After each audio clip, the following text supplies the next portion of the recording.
Kemudian yang kelima, contoh dalam masalah Nabi sallallahu alaihi wasallam. Maka saya katakan ada orang-orang yang merendahkan Nabi.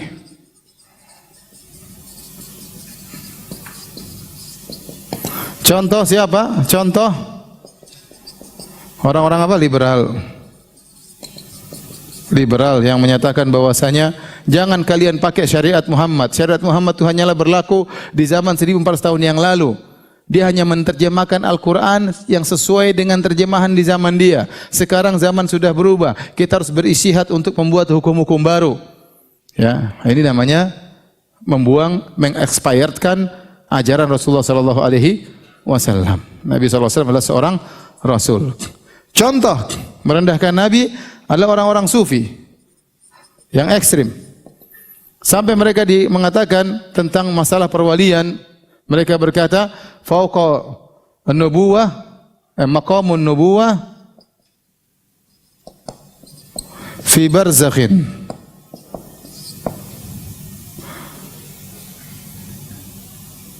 Fuwaiqur rasul wa dunal wali. Kata mereka, kedudukan kenabian adalah barzakh, di perantara. Di atas kerasulan, di bawah kewalian. Jadi kalau mereka bikin urutan wali, nabi, baru apa? Rasul. Kata mereka, kedudukan kenabian di atas rasul, di bawah kewalian. Sehingga mereka mengatakan wali lebih hebat daripada apa? Rasul. Dan ini dikatakan oleh sebagian mereka. Mereka juga punya ada istilah khatamul auliya, sebagaimana khatamun nabi ada namanya khatamul auliya. Ini adalah sikap perendahan terhadap Nabi sallallahu alaihi wasallam, dan itu dilakukan oleh sebagian mereka, ya. Adapun orang-orang yang gulu, mereka mengangkat derajat Nabi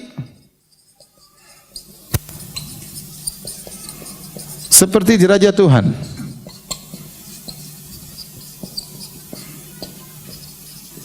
Sudah kita sebutkan contohnya siapa, perkataan siapa? Al-Busiri. Dia mengatakan, akramal khalqi mali aludhu bihi siwaka inda hululil hadithil amami, ya. Dia mengatakan, wahai makhluk yang sangat mulia, siapa yang bisa aku berlindung kepadanya tatkala terjadi musibah yang merata, ya, selain engkau. Jadi menurut dia kalau ada musibah besar, siapa yang harus dia berpegang teguh, yang minta perlindungan, yaitu Nabi Muhammad sallallahu alaihi wasallam. Ini syirik atau bukan? Syirik. Seorang terkena musibah minta perlindungan kepada Allah Subhanahu wa taala. Dia juga berkata, wa inna min judika dunya wa dharrataha wa min ulumika ilmal lauhi wal qalami. Dia yang mengatakan, wahai Muhammad, sungguhnya di antara kedermawananmu adalah dunia dan akhirat, dan di antara ilmumu adalah ilmu lauhil mahfuz. Subhanallah. Ini harusnya buat Allah. Seandainya pujian ini ditujukan kepada Allah, maka ini yang paling top, memuji Allah dengan pujian tersebut. Sungguhnya di antara kedermawanan engkau ya Allah adalah dunia dan akhirat. Cocok atau tidak? Di antara ilmumu adalah ilmu gaib. Cocok atau tidak? Tapi kenapa diberikan kepada Nabi sallallahu alaihi wasallam? Contoh yang pertama tadi, ya akramal khalqi mali aludhu bihi siwaka inda hulul hadithil amami.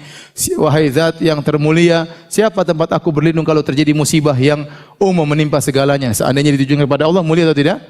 Mulia. Tapi ditujukan kepada Nabi sallallahu alaihi wasallam, itulah kesyirikan. Contoh lagi, ya, perkataan Berelwi, ya.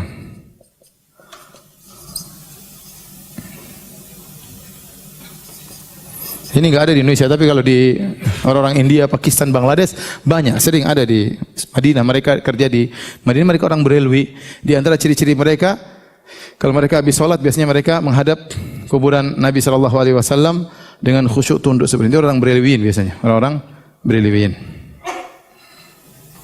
Saya bacakan, mereka berkata di antaranya dalam buku mereka, Inna Rasulullah sallallahu alaihi wasallam malikul ardin. Sungguhnya Rasulullah adalah raja bumi.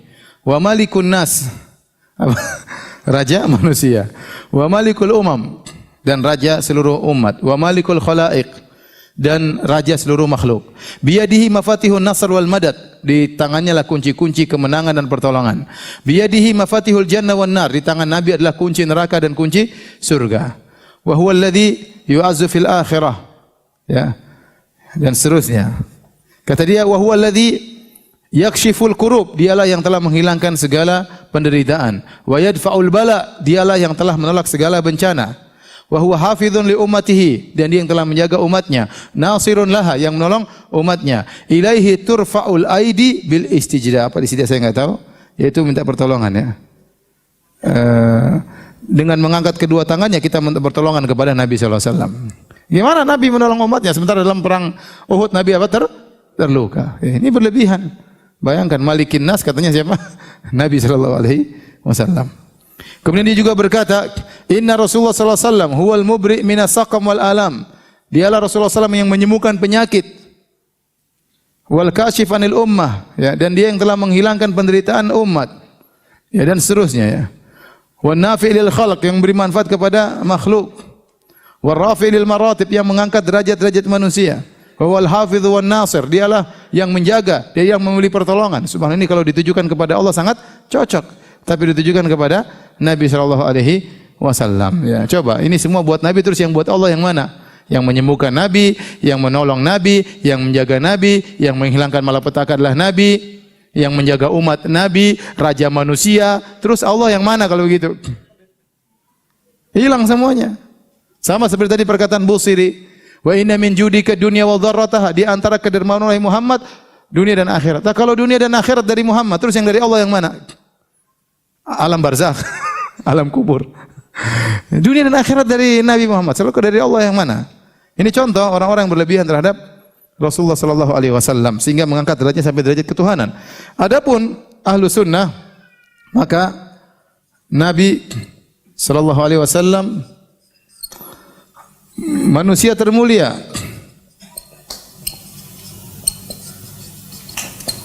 Termulia akan tetapi